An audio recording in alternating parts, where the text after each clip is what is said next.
बीड लोकसभेकडे राज्यासह देशाचं लक्ष लागलेलं आहे। बीड लोकसभेचा निवडणुकीचा जो प्रचाराचा अंतिम टप्पा सुरू झालेला आहे। महायुतीच्या उमेदवार पंकजाताई मुंडे हे आज आपल्यासोबत आहेत। त्यांचे प्रचारार्थ जे आहे ते देशाचे प्रधानमंत्री नरेंद्र मोदी आले होते। ताई, काय भावना होत्या येऊन गेले तर? नेता आमचा सर्वोच्च देशातला प्रधानमंत्री ते 10 वर्ष राहिलेले आहेत आणि लोकप्रिय आहेत जगभर। त्यांनी माझ्या सभेला आले, लोकांमध्ये उत्साह झाला, खूप लोक उत्साहाने आले होते। भरपूर आम्हाला जागा अपुरी पडली, इतकी संख्येने लोक आले होते, तर खूप उत्साह वाढला। म्हणजे मग यंदा आता विजय निश्चित आहे? विजय निश्चित आहे म्हणायचं का नाही मला माहीत नाही, पण विजय निश्चित करण्याकडे हे फार मोठं पाऊल आहे। नरेंद्र मोदी यांनी म्हटलेलं आहे की पंकजा बेटीसाठी तुम्ही मत द्या, म्हणजे तुम्हाला बेटी म्हणून संबोधले। ताई, काय भावना होते? व त्यांनी तसंच सुरुवात केली। त्यांनी मुंडे साहेबांच्या आठवणी सांगितल्या, मुंडे साहेबांची मित्रता सांगितली आणि सगळ्या आठवणी सांगितल्या। मुंडे साहेब अकाली जाण्याने कसं नुकसान झालं हे सांगितलं। तर मला असं वाटतं एक भावूक वातावरण त्यांनी केलं। आपल्या भावना कशा आहेत? माझ्या भावना सध्या तर मला काहीच कळत नाही आहे। 13 मेच्या संध्याकाळी 6 वाजेपर्यंत मी फक्त इलेक्शन माझ्या डोक्यात आहे।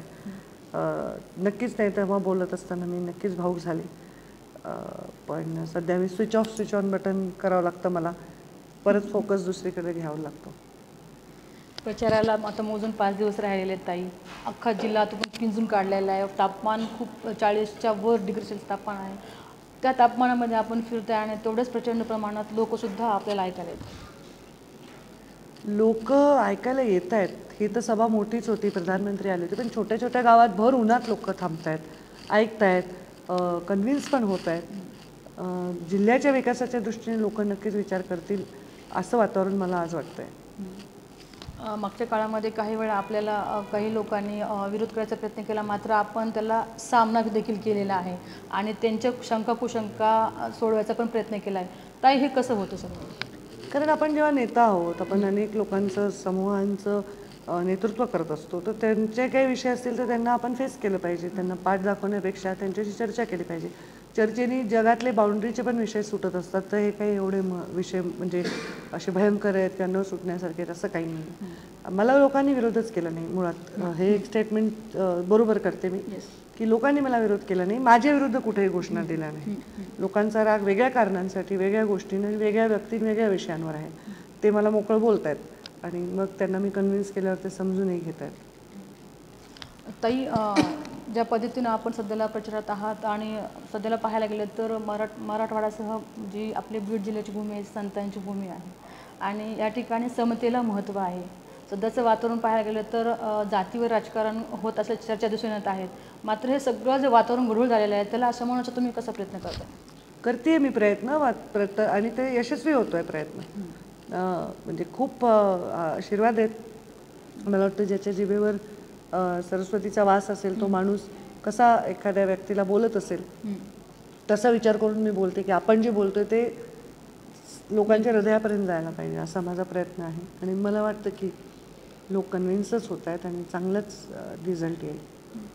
आपण प्रचार करताना विकासाचे मुद्दे घेऊन आपण प्रचार करताय, मात्र काही वेळेला असं बोललं जातं की जनतेतून सुद्धा आणि काही लोकांकडून सुद्धा असं बोललं झालं की यंदा विकास म्हणजे 10 वर्ष दिला वेळ, मात्र विकास होईल तर साधला झालेला नाही, तर मग आता का देण्याचं गरज आहे?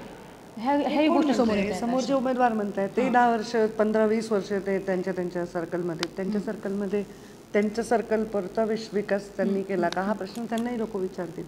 मी विकास केला का नाही केला हे प्रश्न जनता नाही विचारत आहे। हे राजकारणी लोक जे माझ्या विरोधात लढतात ते भाषणात बोलतात, परंतु त्यांनी त्यांचे जिल्हे बघावे आणि त्यांच्याकडे असणारी 60-70 वर्षाची सत्ता बघावी आणि माझ्या जिल्ह्याला समोर ठेवावं। माझा जिल्हा खूप पुढे आहे। महाविकास आघाडीचे नेते शरदचंद्र पवारांची सुद्धा आता सभा होणार आहे, बड्या लोकांची सुद्धा सभा होत आहे त्या ठिकाणी। आत्ताच मोदींची सभा झालेली आहे, किती शाश्वती होऊ शकते या सगळ्या गोष्टींची नरेंद्र मोदींची आपल्या? मला वाटतं की या सगळ्या विषयांवर बघणारा एक वर्ग असतो, तो काही टक्के तो बघत असतो की हे कुठे चाललेलं आहे। लोकांना शाश्वत सरकार पाहिजे, लोकांना शाश्वत नेता पाहिजे, आज इंडिया आघाडीकडे शाश्वत नेताच नाही, कोणाकडे बघून लोक मतदान करतील? शेवटी लोकांना स्थिरता हवी आहे आणि मोदीजींनी देशाला ती स्थिरता दिली आहे, एक शाश्वत सरकार दिलेलं आहे. मला वाटतं लोकांवर सकारात्मक परिणाम मोदीजींच्या येण्याचा होईल. बीड तसं पाहायला गेलं, जिल्हा पाहिला तर नेहमीच चर्चेचा विषय ठरलेला आहे. विकासाच्या मुद्द्यावरती यंदा निवडणुकीमध्ये विजय मिळेल की जातीच्या विषयावरती निवडणूक विजय मिळेल असं आपल्याला काय वाटतं? जाती जनतेला विकासाच्या मुद्द्यावरच मला वाटतं लोक मतदान करतील शेवटी. कारण जातीचं काय, आता समजा अमुक जात मला मतदान करते पण ते माझ्या परफॉर्मन्सकडे पण पाहतात ना शेवटी. तर आणि त्यामुळे जातीपातीचं राजकारण झुगारण्याची संधी बीड जिल्ह्याला मिळालेली आहे.